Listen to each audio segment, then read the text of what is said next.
Hello everyone, कैसे हैं आप सब। तो जैसा कि आपने थंबनेल में देखा ही है कि मुझे क्लाउड किचन स्टार्ट करने के बाद क्या क्या प्रॉब्लम्स हुई, आज हम उनके बारे में जानेंगे।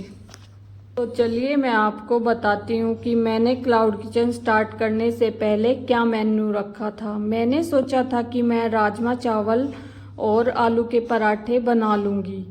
फिर मैंने राजमा चावल के लिए क्लाउड किचन स्टार्ट होने से एक दिन पहले ही ग्रेवी बनाकर रख दी थी, और जब अगले दिन मेरा क्लाउड किचन स्टार्ट हुआ तो मैंने राजमा चावल भी बनाकर रख दिए।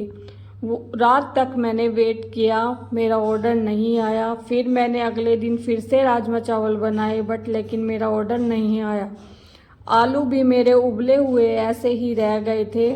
फिर आलू भी मैं ऐसे ही फेंक देती थी क्योंकि रोज तो खाए नहीं जाते थे। 5 दिन बाद फिर मुझे आलू के पराठे का ऑर्डर आया, तो मैंने तभी आलू उबाले। उस दिन मैंने आलू उबाले नहीं थे।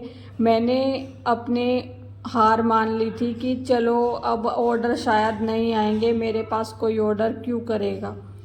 फिर मैंने आलू ऑर्डर आने के तुरंत बाद ही आलू उबाले और फटाफट से करके जैसे तैसे करके फर्स्ट ऑर्डर मेरा थोड़ा लेट हो गया था, तो मैंने ऑर्डर करके आलू का पराठा दे दिया था। उसके बाद फिर हुआ क्या था ना, फिर मेरे दिमाग में एक बात आई कि क्यों ना मैं जो अपने घर में बच्चों के लिए चीला पोहा ये सब बनाती हूँ, क्यों ना मैं यही सब अपने क्लाउड किचन में भी बना कर दूँ, क्योंकि ये इंस्टेंट बनने वाली चीज़ें हैं और इनसे वेस्टेज भी नहीं होगी। फिर मैं आलू तो मैंने बॉईल किए ही होते थे मेरे पास, इसलिए मैंने सोचा कि आलू से भी मैं क्यों ना अलग अलग तरीके की डिशेस बना लूँ। तो फिर मेरे दिमाग में आइडिया आता रहा कि कभी मैंने आलू मेथी बना ली, कभी मैंने आलू जीरा, कभी आलू शिमला मिर्च, क्योंकि ये इंस्टेंट बनने वाली जल्दी बनने वाली सब्जी थी। ग्रेवी तो मेरे पास होती ही है। और फिर मैंने सोचा कि मैं राजमा चावल को छोड़ देती हूँ क्योंकि इसमें वेस्टेज ज़्यादा ही है। पहले चावल भी बॉईल करके रखने पड़ते हैं और राजमा को रात को भिगाकर और बॉईल करके रखना पड़ता है। ऑर्डर आए या ना आए ये पता नहीं होता, और कितना आ जाए और कितने बॉईल करने हैं, तो इसलिए ये सब ठीक नहीं होगा। इसलिए मैंने राजमा चावल को स्किप कर दिया। मैंने सोचा अब ये नहीं चलेगा, तो फिर मैंने पोहा, चीला, सूजी चीला, पराठे हर तरीके के, क्योंकि एक ही चीज़ से बनने वाली कोई बंदा कुछ ना कुछ तो ऑर्डर करेगा ही करेगा।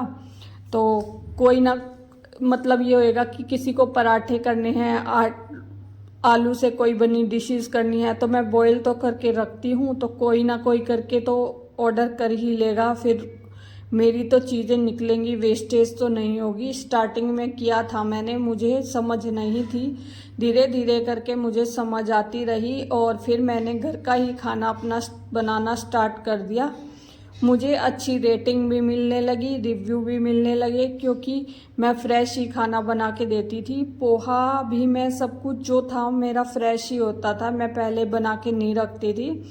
क्योंकि क्या होता है ना, हमारा होता है घर पे ही क्लाउड किचन, हम बाहर तो जा नहीं सकते हैं। शॉप तो है नहीं हमारी जो कि भाई आता जाता बंदा ले ले, और हमारा घर में ही काम होता है, तो हमें अपना देख सोच समझ कर चलना पड़ता है। कि अगर आप भी क्लाउड किचन स्टार्ट करना चाहते हैं तो मेरे जैसी गलती प्लीज़ मत करना, क्योंकि पहले सोचना समझना कि मेन्यू में क्या रखा जाए, क्या हमारे क्लाउड किचन में चल सकता है, इस जिससे हमारी कोई वेस्टेज ना हो। तो मुझे भी धीरे धीरे करके समझ आ गई, और मैं आपको भी बताना चाहती हूँ कि अगर आप क्लाउड किचन स्टार्ट करना चाहते हैं तो आप घर का ही खाना देने में ही आपके लिए बेस्ट होगा, क्योंकि मोमोज, चाउमीन, बर्गर ये सब तो हर जगह ही मिल जाते हैं। बाय।